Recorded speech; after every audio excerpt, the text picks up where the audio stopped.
Onggok jagung di kamar, dan seorang pemuda yang kurang sekolahan memandang jagung itu. Sang pemuda melihat ladang, ia melihat petani, ia melihat panen, dan suatu hari subuh para wanita dengan gendongan pergi ke pasar. Dan ia juga melihat suatu hari pagi di dekat sumur gadis-gadis bercanda sambil menunggu jagung menjadi maizena. Sedang di dalam dapur, tungku-tungku menyala. Di dalam udara murni tercium bau kue jagung.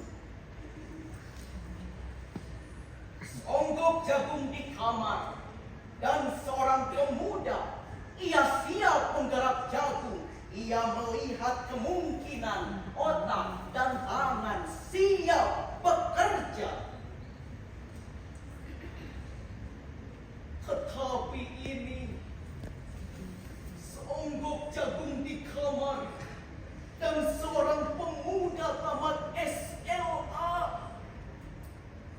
Tak ada uang, tak bisa menjadi mahasiswa, hanya ada seonggok jagung di kamarnya.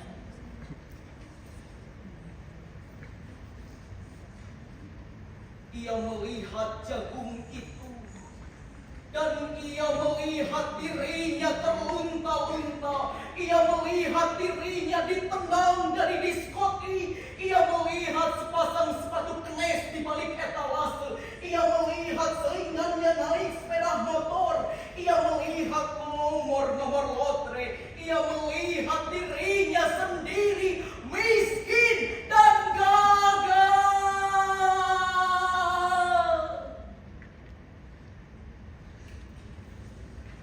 Onggok jagung di kamar tidak menyangkut pada akal, tidak akan menolongnya. Onggok jagung di kamar tak akan menolong seorang pemuda yang pandangan hidupnya berasal dari buku dan tidak dari kehidupan, yang tidak terlatih dalam metode dan hanya penuh hafalan kesimpulan, yang hanya terlatih sebagai pemakai tetapi kurang latihan bebas berkarya.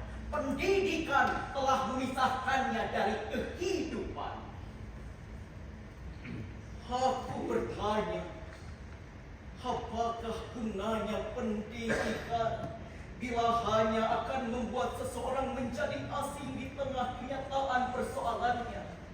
Apakah gunanya pendidikan bila hanya mendorong seseorang menjadi layang-layang di ibu kota, kikuk pulang ke daerahnya? Apakah gunanya seseorang belajar filsafat, sastra, teknologi, kedokteran, atau apa saja, bila pada akhirnya ketika ia pulang ke daerahnya lalu berkata, di sini aku merasa asing dan sepi. 1975. Beri tepuk tangan.